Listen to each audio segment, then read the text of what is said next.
monde et bienvenue dans cette nouvelle vidéo. Alors aujourd'hui il s'agit d'un nouveau point lecture dans lequel je vais vous parler des 12 derniers livres que j'ai lus en janvier et en février de cette année. Donc ça va être assez long, je vais essayer d'être quand même assez concise tout en vous donnant quand même quelques informations et quelques avis. Donc c'est parti tout de suite, let's go. Pour commencer, je vais vous parler d'une trilogie dont le 3e tome est paru en janvier. Oui, c'est ça, en janvier. Donc j'avais lu le premier tome l'année dernière et donc j'avais lu pour ce mois de janvier donc le second tome, Inheritance Games, écrit par Jennifer Lynn Barnes et publié chez PKJ. J'ai lu le second tome et vous verrez aussi, je vous en parlerai juste après, j'ai enchaîné avec le 3e et dernier tome de la saga.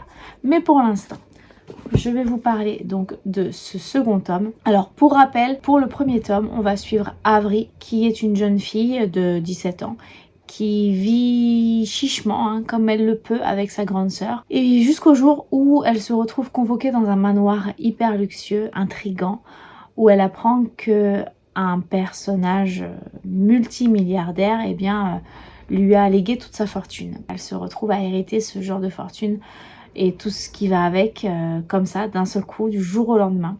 Il y a quand même une petite contrepartie, c'est que pour pouvoir toucher son héritage, il faut qu'elle vive pendant 1 an, jour pour jour, dans ce fameux manoir, avec les 4 petits-fils de ce fameux multimilliardaire. Cette personne qui est décédée, donc ce personnage, Tobias Hawthorne, était féru d'énigmes, de devinettes, etc. Et donc du coup, il en a parsemé partout dans sa maison, dans son domaine. Et il laisse une énigme, notamment à Avery et aux 4 frères Hawthorne, pour essayer de comprendre pourquoi elle a été désignée héritière, pourquoi pas ses petits-fils, etc. Et donc il va y avoir plein d'enquêtes, plein de rebondissements. Dans ce second tome, donc, on continue de suivre leurs aventures. Je lui ai mis 4 sur 5, j'ai trouvé que c'était une très bonne lecture. Mais quand même, là, dans ce second tome qui partait un petit peu dans tous les sens, en tout cas plus que dans le premier. C'était parfois complètement incroyable. Bon, on va pas dire que le premier tome soit vraisemblable, mais là c'est encore pire. Dans ce second tome, on suit un peu plus un personnage qui arrive dans ce manoir.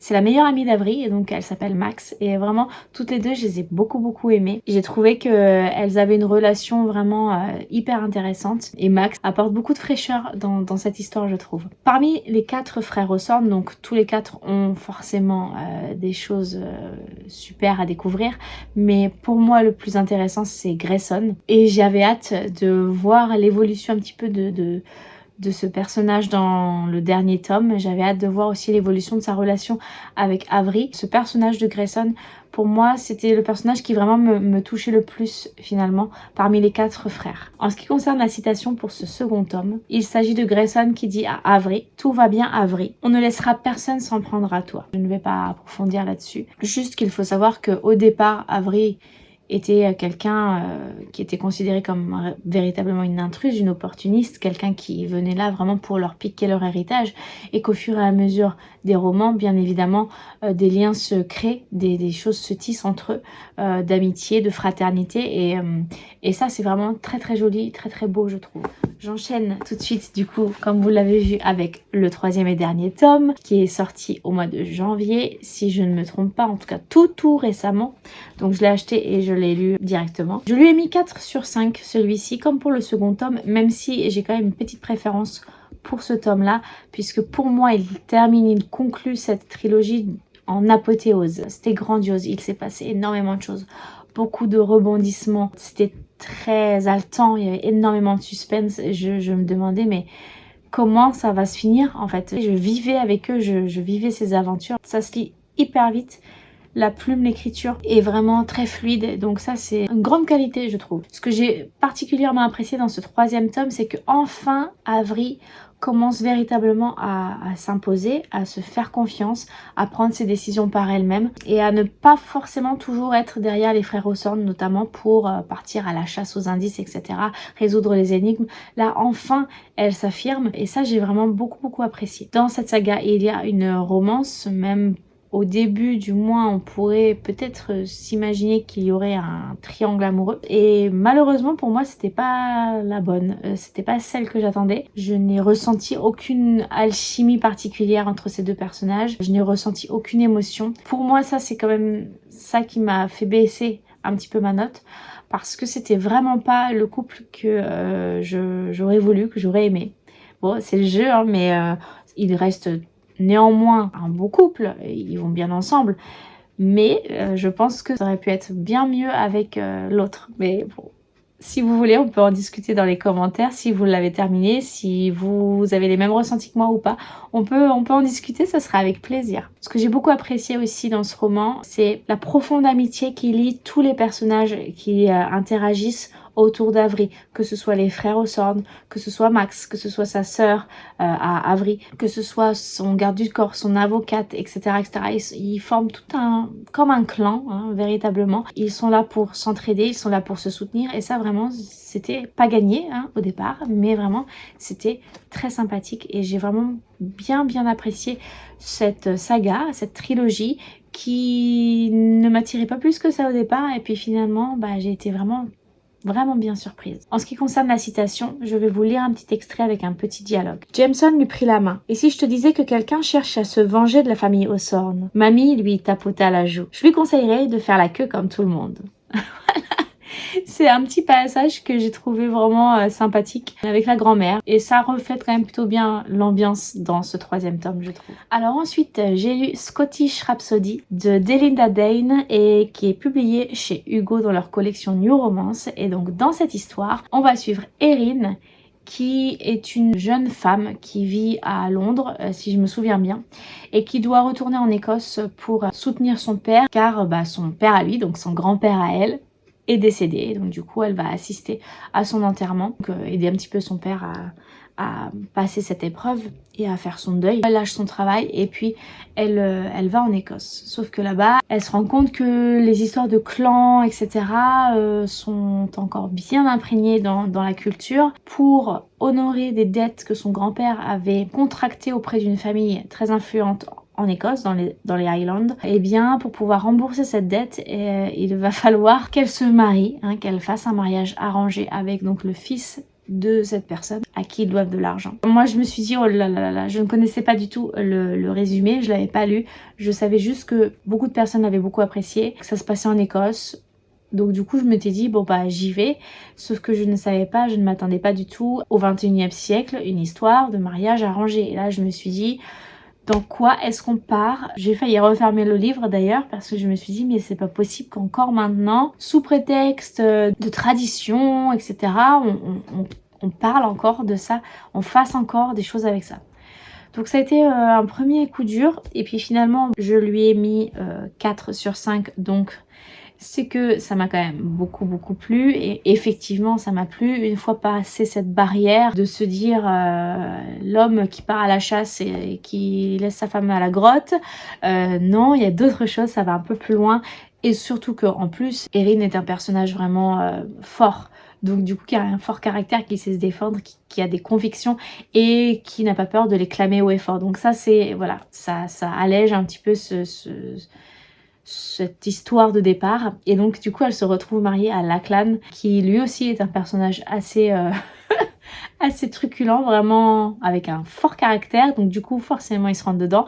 C'est donc un enemies to lovers, et moi j'aime ça, donc du coup ça m'a beaucoup plu. Ce que j'ai beaucoup apprécié, c'est qu'il y avait énormément de références à Outlander, ça m'a fait revisionner certains paysages de la série, et je trouve que les descriptions des paysages sont vraiment très bien faites dans ce roman. Comme je vous le disais, la relation entre Erin et Lachlan est extrêmement explosive, et je trouve qu'en même temps du coup ces deux personnages sont hyper attachants l'un et l'autre, et leur alchimie se fait sentir au fur et à mesure, de toute façon on le sait. Je trouve que c'est très réussi. Par contre le point négatif, c'est que elle est censée, je crois, dans leur contrat un petit peu pour pouvoir effacer ses dettes, elle est censée rester 1 an mariée avec Lachlan. Moi je m'étais dit ça va être toute l'année entière, etc. Ça va aller petit à petit, sauf que non, en fait c'est hyper rapide. En l'espace de quelques semaines, il passe d'enemies to lovers à vraiment amant amoureux. Et voilà, j'ai trouvé ça quand même, c'était un peu dommage, c'était trop rapide, beaucoup trop rapide. Surtout en partant de là où ils sont partis, d'un mariage arrangé encore une fois. Voilà, ça m'a un peu gênée. J'aurais préféré que ça prenne un peu plus son temps et que vraiment sur plusieurs mois, on suive l'évolution de cette relation. Et je trouve que ça aurait été beaucoup plus réaliste. J'ai beaucoup apprécié aussi la relation qu'Erin avait avec la grand-mère de la clan, donc qui s'appelle Morag, qui est une vieille femme acariâtre, très désagréable, qui peut pas blairer Erin au début. Et même si à la fin elle l'a accepté, elle la respecte et puis elle l'apprécie, elle s'envoie toujours des pics, mais très très bien sentis. Et d'ailleurs, ma citation concerne du coup Erin et Morag qui discutent l'une et l'autre ensemble. Et vraiment, ça me faisait beaucoup rigoler de suivre leurs échanges qui n'étaient pas piqués des hannetons, je peux vous le dire. Donc voici un exemple pour ma citation de dialogue que pouvaient avoir ces deux femmes. Donc c'est Erin qui parle à Mamie Morag et qui lui dit « Je disais, ce n'est pas que je ne vous aime pas, mais je vous apprécierais davantage si vous étiez empaillés. » Bon bah voilà. Voilà, c'est dans un contexte de dialogue, donc sorti de son contexte, on le ressent moins, mais vraiment c'était très savoureux et j'ai beaucoup aimé cette relation entre elles deux, c'était très très drôle. Ensuite, on passe à une autre romance que j'ai lue également en e-book, c'est donc L'As de pique de Morgane Moncomble et ici publié chez Hugo dans leur collection New Romance, encore une fois. Ce roman a été un véritable coup de cœur pour moi, je lui ai mis 5 sur 5 et il m'a énormément plu, il m'a beaucoup chamboulé. Alors que l'As de cœur m'avait moyennement plu. C'était pas une très très grande réussite avec moi, mais là, l'As de pique, waouh, vraiment ça m'a beaucoup plu. Dans cette histoire, on va suivre Daisy qui est la petite sœur d'un ami de Thomas. Thomas, on le suit déjà dans l'As de cœur. C'est un peu le garde du corps du personnage principal dans l'As de cœur, je ne me rappelle plus comment il s'appelle. Ellie, je crois. J'en suis pas sûre. Et du coup, on suit Thomas et on suit aussi Daisy qui est donc la petite sœur d'un ami de Thomas d'enfance. Daisy, elle a toujours eu un crush pour Thomas depuis toute petite, depuis qu'elle le connaît, sauf qu'elle lui a jamais dit. Lui, Thomas, sans doute, mais bon, il la considère comme presque sa petite sœur. Daisy est devenue une star de la chanson et à un moment donné, elle se retrouve à avoir des menaces en tout genre qui lui parviennent.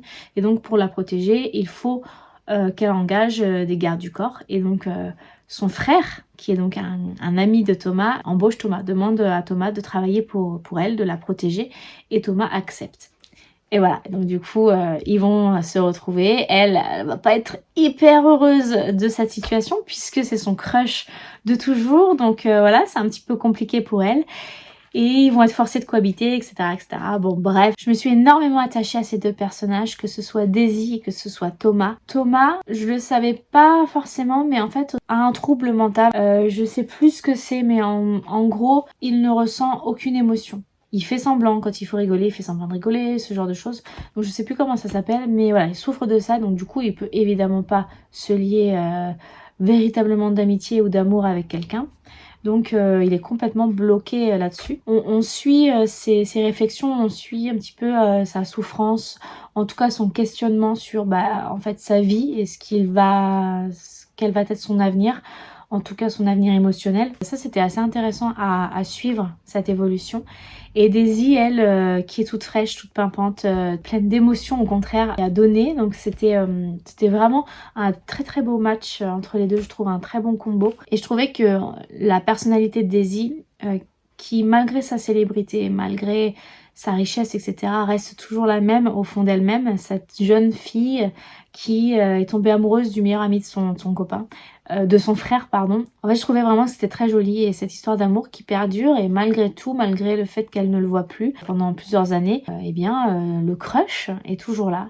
Et je trouvais que c'était vraiment très bien dosé, très bien décrit. Donc ouais, c'était vraiment cool. Je trouvais que la romance entre les deux était vraiment très bien rythmée, très bien posée, très bien dosée. C'était vraiment impeccable et l'évolution était très bien. Et ce qui fait que Daisy évolue d'une certaine manière, mais c'est surtout Thomas qui évolue et cette évolution était extrêmement intéressante et extrêmement émouvante, je trouvais. C'était vraiment une franche réussite. En plus de ça, il n'y avait pas que de la romance, il y avait aussi un peu de suspense puisque effectivement Daisy est victime de harcèlement, est victime de menaces et il va se passer des choses et ça va être très haletant. On a peur pour elle, on a peur pour Thomas. Je trouve que c'était très bien fait et c'était pas que de la romance pour de la romance, il y avait autre chose à côté, donc ça vraiment j'étais vraiment ravie d'avoir lu ce roman parce que j'étais pas sûre de le faire au départ.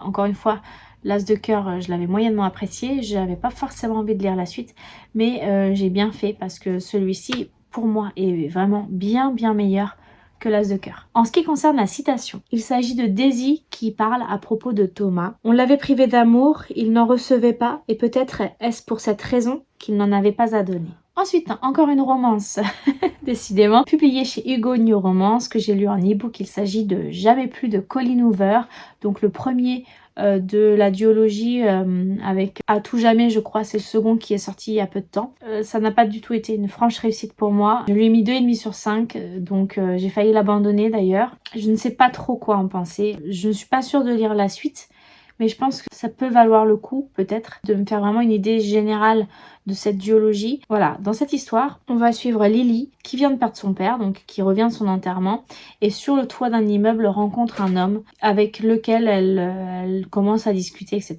Il s'appelle Ryle, oui c'est ça. Et finalement, bah voilà, ils vont très rapidement se mettre ensemble, très rapidement sortir, s'aimer, etc. Bref, enfin voilà, une histoire d'amour fulgurante. Et à côté de ça, on va suivre aussi par flashback l'histoire de Lily lorsqu'elle était adolescente avec un certain jeune homme qu'elle a aidé, recueilli en quelque sorte, et qui était en fait à la rue, et qui s'appelle Atlas. On suit aussi un peu leur histoire d'amour. Donc en fait, on suit 2 histoires d'amour de cette jeune femme en même temps, même si elles n'ont pas lieu en même temps, hein, il y a un flashback. Mais ça déjà, c'est un premier point qui m'a un peu perturbée. Je me suis demandé, mais pourquoi on fait ça? J'ai pas très bien compris. Je me suis même posé la question à un moment donné de savoir si Ryle, donc celui qu'elle rencontre à 25 ans, ne serait pas Atlas. Enfin, je suis partie un petit peu dans des hypothèses ubuesques. Donc voilà, ça m'a un petit peu perturbée. Et puis aussi le fait que cette histoire d'amour avec Ryle, donc au présent, se passe si vite, soit si rapide, ça m'a extrêmement mise mal à l'aise, puisqu'en plus, je n'ai pas du tout réussi à apprécier ce personnage de Ryle. Donc j'ai eu du mal aussi à m'attacher à Lily, mais d'habitude j'arrive quand même un peu à m'attacher au moins à l'un des deux, et là pas du tout. Et Ryle même me mettait très mal à l'aise, et je ne savais pas pourquoi. Je n'avais pas lu les trigger warnings, enfin je ne sais même pas s'il y en a, mais en tout cas pour moi il y en a dans cette histoire. Je n'avais pas lu non plus forcément le résumé, je ne connaissais pas trop l'histoire, je n'avais pas lu d'avis, je voulais vraiment m'en faire ma propre idée. Et du coup, ben, c'était pas du tout une histoire d'amour comme les autres, c'était pas du tout un roman auquel je m'attendais. Je pense que j'étais pas du tout prête à lire ce genre d'histoire, parce qu'en fait, j'ai pas envie de vous spoiler, mais en gros dans cette histoire il y a quand même des violences conjugales. Je ne m'y attendais pas du tout, donc ça m'a mise extrêmement mal à l'aise. L'histoire aussi en flashback m'a mise aussi mal à l'aise, alors je sais pas vraiment pourquoi. La façon dont c'était écrit, tu sais aussi quand même quand tu lis qu'il y a des choses pas nettes. Donc vraiment, à part du malaise, j'ai rien ressenti d'autre. Donc vraiment, ça a été très difficile pour moi cette lecture. J'aimerais bien pouvoir en discuter avec vous de cette histoire, de cette lecture, parce que je sais que ça a été un coup de cœur pour beaucoup d'entre vous, beaucoup de lecteurs, mais j'aimerais bien comprendre pourquoi en fait. J'aimerais bien comprendre, est-ce que c'est parce que justement elle dénonce les violences conjugales qui sont faites, ou est-ce que c'est autre chose? Enfin voilà, je sais pas. Donc si vous avez des avis sur cette lecture, j'aimerais beaucoup échanger avec vous, que vous me disiez, parce que vraiment je ne comprends pas en fait l'engouement pour cette histoire. Et moi, alors effectivement une lecture ça doit aussi vous chambouler, ça doit aussi vous remuer, vous faire réfléchir, mais en fait moi ça m'a vraiment mise mal à l'aise, et je suis pas sûre que ça ait servi la cause, pour moi en tout cas. Donc voilà, je sais pas trop si je me fais bien comprendre, mais j'aimerais bien en discuter avec vous. Ça pourrait être cool pour que je puisse un petit peu plus y réfléchir en tout cas. Donc pour le 2e tome, je ne sais pas, je l'ai en e-book, mais je suis pas sûre de la lire tout de suite, on verra bien. En ce qui concerne la citation, il s'agit de Ryle qui dit à Lily: « Tu es ma femme, je suis supposée être celui qui te protège des monstres, je ne suis pas supposée en être un. » Je vais vous parler d'un roman que j'ai dans ma pile à lire depuis un moment, pour lequel je n'ai jamais pris le temps de me poser en fait, et qui là aussi n'a pas été une franche réussite pour moi. Il s'agit de Qui es-tu Alaska de John Green et ici publié chez Paul Fiction. Dans cette histoire, on va suivre Miles, j'avais déjà oublié, qui arrive à la fac un peu plus tôt que prévu je crois. Et eh bien il va découvrir un peu la vie, il va se faire des amis etc. Et puis il va rencontrer surtout une fameuse jeune fille mystérieuse et énigmatique, Alaska, qui va lui faire découvrir plein d'expériences, plein de choses, pas toutes très sérieuses ni très sécurisées. J'avais entendu beaucoup de bien de cette histoire, beaucoup d'avis positifs et moi je suis tombée de haut hein, parce que je pense que je devais du coup en attendre trop. Et déjà je m'attendais pas du tout à cette écriture. Je n'ai pas du tout apprécié son écriture à cet auteur. Alors est-ce que c'est que dans ce roman qu'il a écrit comme ça, en fait comme si le personnage véritablement parlait, hein, et parlait à l'oral, mais même dans les tournures de phrases, c'était pas beau. Enfin, je sais pas, j'ai pas du tout accroché avec sa plume. Donc, est-ce que c'est que avec ce roman ou est-ce que c'est avec d'autres romans? Est-ce que c'est sa plume qui est comme ça? Je ne sais pas. Donc déjà, la plume, voilà, m'a beaucoup ralenti, m'a beaucoup freiné dans ma lecture. Je me suis pas du tout attachée au personnage. J'ai vu arriver à... 10 000 km le gros plot twist de l'histoire en fait, à peu près au milieu. Je l'ai lu assez vite quand même parce que il y a un décompte au début de chaque chapitre. On a par exemple 109 jours avant et puis après on a 29 jours après, etc. Donc je me disais bon, je vais quand même essayer d'aller rapidement à ce fameux événement qui centralise toute l'histoire parce que je voulais être sûre, je voulais voir de quelle manière ça allait être fait. Bon bah il n'y a pas eu de surprise, j'ai pas eu de surprise forcément avant, j'ai pas eu de surprise après. Ça se voulait un peu poétique, un peu philosophique, mais franchement je pense que c'était pas du tout adapté pour moi. J'aurais dû le lire plus jeune. Si j'avais été au lycée en le lisant, je pense qu'il m'aurait plu, peut-être. J'en suis pas sûre, mais peut-être que c'est plus de cet âge-là. Franchement, ça n'a pas du tout été une grande réussite. Je lui ai mis 3 sur 5. Je lui ai mis un peu plus que pour Jamais plus. Mais pour moi, ça s'équivaut. Ça m'a un peu ralenti parce que je suis pas sûre de vouloir en lire d'autres de cet auteur. Et je vais quand même vous donner une citation pour ce roman. Comment vais-je sortir de ce labyrinthe ? Vite et d'un seul coup. Je n'en dis pas plus. Alors, je vais vous parler de 2 bandes dessinées avant de vous parler des derniers romans dont je souhaite vous faire la chronique. J'ai acheté 2 bandes dessinées écrites notamment par Audrey Alouette, puisque vous connaissez maintenant mon amour pour cette autrice. D'ailleurs, je vais vous parler de Magic Charlie 3 très vite là. Je voulais un petit peu continuer à découvrir son univers. J'ai lu les 3 grimoires d'Elphie. J'ai lu Les Poisons de Cathars. Là, j'ai terminé enfin Magic Charlie. Et donc, je voulais poursuivre un petit peu avec elle. Et donc, j'ai acheté le premier tome de Princesse Sarah, donc écrit par Audrey Alouette, Moretti Boccato. Alors je sais pas trop dans quel ordre, qui est le scénariste, dessinateur, coloriste, etc.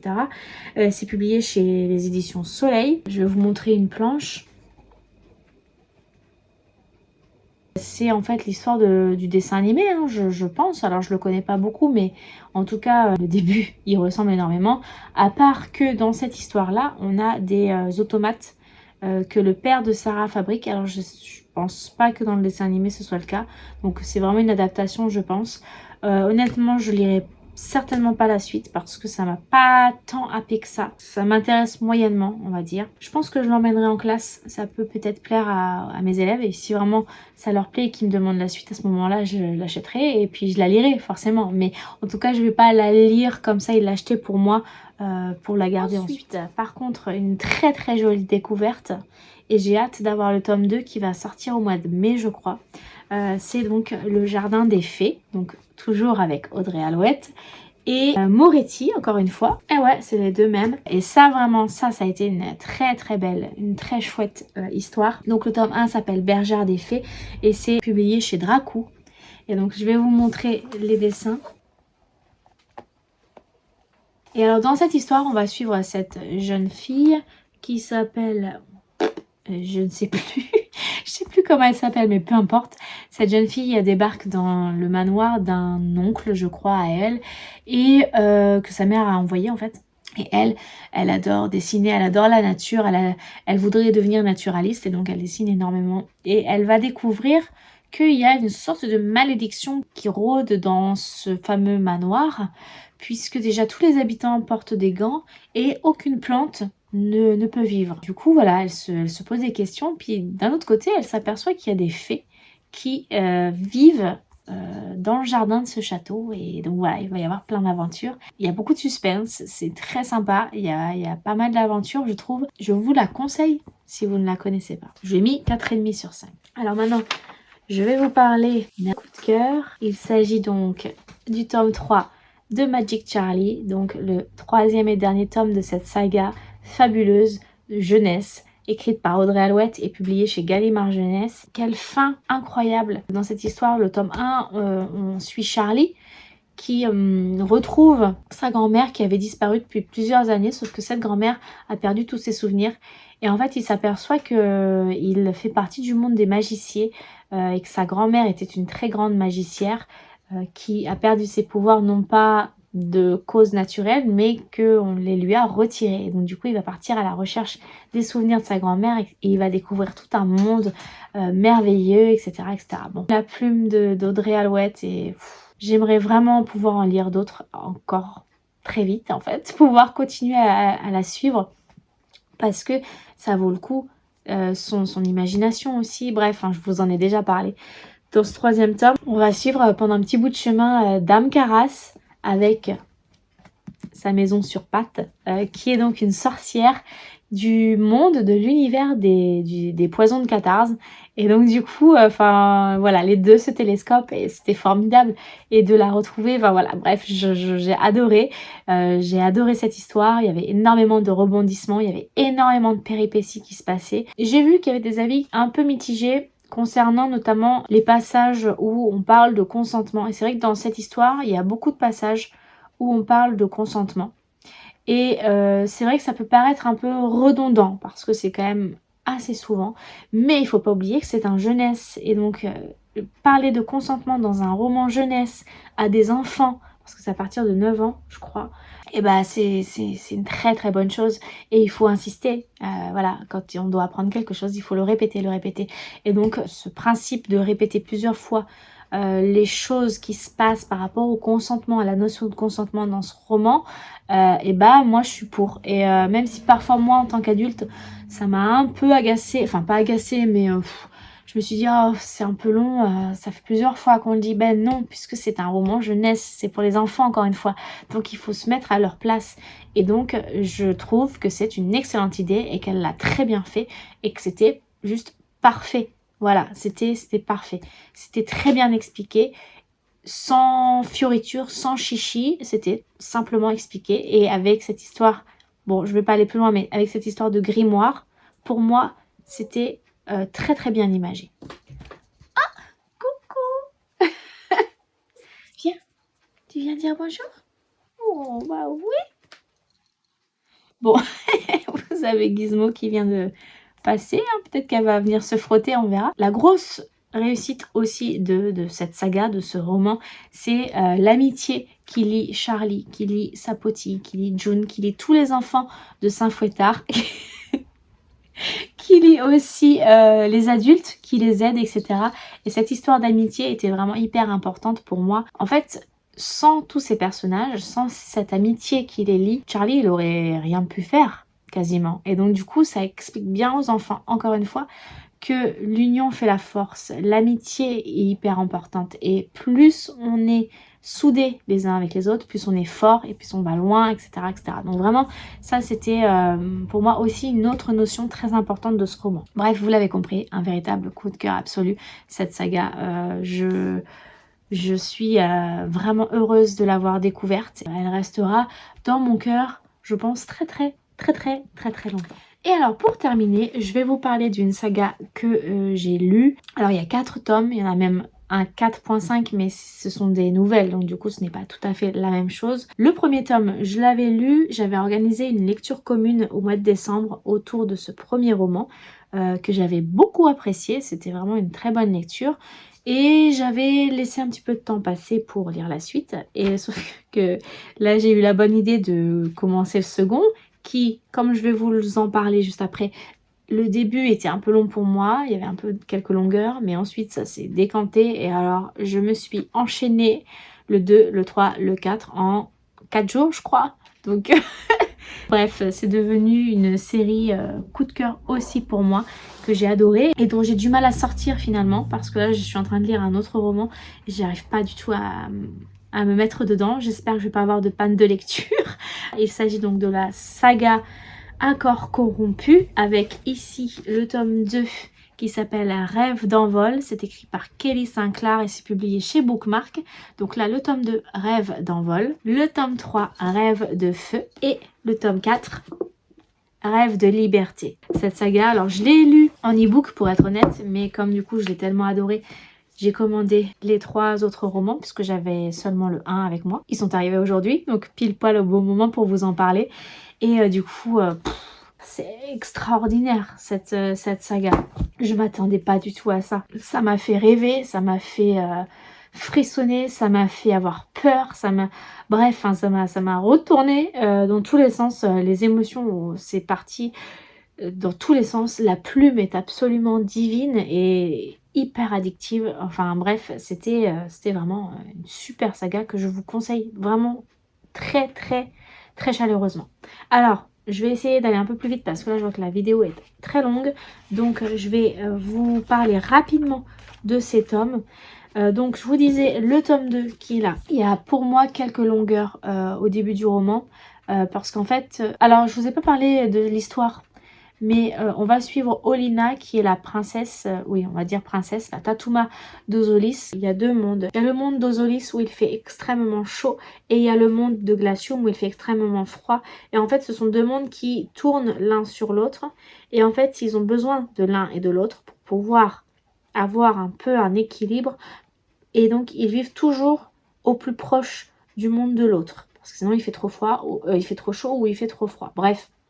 C'est un peu complexe, mais du coup on suit donc Olenna qui est la Tatuma, donc la princesse d'Ozolis, le monde de feu, qui au début du tome 1 tombe amoureuse d'un émissaire qui est envoyé de Glacium, donc sur sa planète, enfin sur son monde pardon, pour traiter des accords de paix, etc. Et donc ils tombent tous les 2 amoureux et lui est un prince, et le prince aussi de l'autre royaume. Sauf que au début du roman il se fait assassiner, elle se fait kidnapper par le peuple du prince qui a été tué. Bon, c'est un peu fouillé et donc elle se retrouve emmenée de force sur Glacium et on va suivre ses aventures. Je trouve qu'au début de ce roman, je ne vais pas vous dire, mais il y a eu un passage pour moi, on va dire peut-être 100 pages, où il y avait un peu des longueurs. C'était intéressant, mais j'ai trouvé que c'était un petit peu long parce qu'il y avait un des personnages que j'aime beaucoup, un des personnages principaux, qui n'est pas présent dans ce début de roman de tome 2 et donc du coup il me manquait énormément, voilà c'est tout, j'avais mon petit crush qui n'était pas là donc voilà, j'avais envie de le revoir, donc c'est tout, c'était que ça. Je lui ai mis 4,5 sur 5 à ce roman. Ce qui était vraiment super dans ce roman, c'est qu'on rencontre du coup plein de nouveaux personnages et de nouveaux personnages qui sont extrêmement importants et extrêmement attachants, extrêmement drôles. Et ça c'était très très bien fait, très très bien pensé je trouve. Il y a une relation d'amour qui se crée entre Olenna et un autre personnage, bon je peux vous le dire, de toute façon on le sait, c'est le roi donc de Glacium et je trouve que c'est une relation très très slow burn, c'est-à-dire qui va tout doucement, qui prend son temps. Ma foi, c'est bien efficace. Maintenant, en ce qui concerne la citation, c'est un dialogue entre 2 personnages, mais je ne vais pas vous dire lesquels. De toute façon, vous allez entendre leur nom, mais ça ne vous donnera pas grande idée de qui ils sont. Mais ça vous donnera quand même un petit peu le piquant qu'il peut y avoir. Tu sais pourquoi je t'ai appelé givre? Éclat range son poignard dans son étui. Parce que le givre a une façon de te prendre par surprise. En ce qui concerne le tome 3, alors je vais peut-être faire des confusions entre les différents tomes parce que comme du coup je les ai enchaînés sur 3-4 jours, je ne sais plus où commence l'un, où finit l'autre, donc j'espère que de toute façon je vais pas vous donner de spoil, j'espère. Peut-être que certaines choses correspondent au 4 ou correspondent au 2, je sais plus. Donc bref, vous me le pardonnerez. Mais en tout cas, voilà, ce tome 3, Rêve de feu, était formidable. Je lui ai mis 5 sur 5. Et vous voyez, ça va crescendo parce qu'il me semble que le tome 1, j'avais dû mettre 4. Je sais plus, faudrait que je retrouve mon carnet de l'année dernière. Là, le tome 2, je lui ai mis 4,5. Là, je lui ai mis 5. Et vous verrez que le 4 a été un véritable coup de cœur. Donc pour moi, voilà, cette saga n'a fait que se bonifier avec le temps. Il y avait énormément de tension, il y avait énormément de rebondissements, il y avait énormément de complots, mais il y avait aussi beaucoup d'amitié, il y avait beaucoup de loyauté, beaucoup de courage. Bref, c'est ce genre de roman qui m'a fait passer par toutes les émotions possibles et imaginables, je crois. Les personnages étaient toujours aussi attachants. On continue de suivre les personnages qu'on a découverts dans le 2.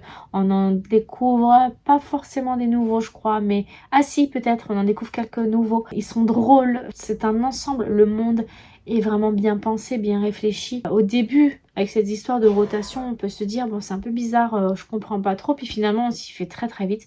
Il y a beaucoup de répétitions aussi, notamment au début, pour qu'on n'oublie pas ce qui s'est passé auparavant et surtout le système, etc. Donc ça, c'est plutôt bien, je trouve, parce que souvent, quand on lit la suite d'un roman, ça fait un moment qu'on l'a lu, et bah, du coup, on a oublié pas mal de choses. Et c'est vrai que ça serait bien qu'ils mettent pourquoi pas un résumé spoilant dans chaque début de suite, en fait, pour qu'on puisse se souvenir. Parce que ça, c'est vrai que ça pourrait être une bonne idée. Bref, en tout cas, ici, il y a pas mal de répétitions. On nous redit plein de choses qu'on sait déjà, hein, si on l'a lu rapidement, mais qui peuvent être très intéressantes quand ça fait plusieurs mois qu'on a lu le 2 et qu'on veut le lire 6 mois plus tard. Ça peut être pas mal. Bref, j'ai adoré. Je ne vais pas entrer plus dans les détails avec celui-ci, mais j'ai énormément adoré. En ce qui concerne la citation, il s'agit d'un dialogue entre Olenna et son frère London qui dit « Il y a du feu dans ton regard, mon frère, et de la glace dans le tien. » Et enfin, pour terminer, je vous parle donc du 4e tome qui s'appelle « Rêve de liberté » et qui a été un coup de cœur formidable. Je l'ai fini il y a 2 jours et j'arrive toujours pas à me sortir la tête de cet univers. Je suis dans un autre bouquin là, je l'ai commencé, mais j'arrive pas à entrer dedans. Je suis encore dans cet univers. J'ai acheté, petit spoil, le tome 4.5, je l'ai pas encore lu, où on a des nouvelles qui sont toujours dans cet univers avec des personnages secondaires. Il y a 4 nouvelles. Je pense que je vais pas tarder à le lire.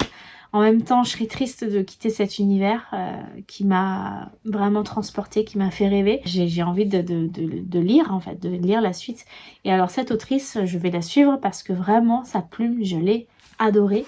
Et du coup, j'ai acheté, je crois aussi, un autre roman d'elle, mais qui n'est pas écrit que par elle. J'ai celui-ci aussi que je n'ai pas lu, donc De miel et de cendres. C'est donc Le jeu des couronnes, le tome 1. Et donc, c'est écrit par, justement, Kelly Sinclair et Shannon Meyer. Je pense que celui-là, je le lirai aussi prochainement parce que vraiment, si c'est toujours la même plume que pour Accord corrompu, ça me plaira, c'est sûr et certain. Je continue dans ce 4e tome. C'était époustouflant. C'était une épopée, c'était vraiment une aventure. Je vous avais dit, je crois, pour le premier tome, que ce qui m'avait un peu gêné, c'était la chronologie parce que d'un chapitre à l'autre, on peut sauter plusieurs semaines, voire plusieurs mois. Bah là, c'est pas du tout le cas. Là, pendant quasiment tout le roman, on suit cette histoire. Alors, je dirais pas quasiment minute par minute, mais vraiment, c'est hyper détaillé et je pense que ça se déroule en très peu de jours, peut-être en quelques semaines. C'était hyper cinématographique, je trouve. Je me suis vraiment hyper bien représenté ce qui se passait. Le mot qui en ressort, c'était épique, quoi. Waouh! Pour moi, donc, l'écriture et le rythme qui était donné à ce tome était juste parfait. Et il conclut la saga avec brio, selon moi, sans aucune longueur et avec énormément de suspense. Je vous dis, j'en suis encore toute retournée, quoi. Enfin, vraiment... si vraiment je vous conseille de le lire, c'est juste merveilleux. Voilà. Et en ce qui concerne la citation, c'est une phrase qui a été dite à plusieurs reprises, mais je ne sais plus qui l'a dite en premier. Bon bref, c'est pas très grave, c'est pas ça le plus important. La citation est « Certaines personnes se brisent sous la pression, tandis que d'autres plient et rebondissent. » Et ça m'a vraiment beaucoup plu.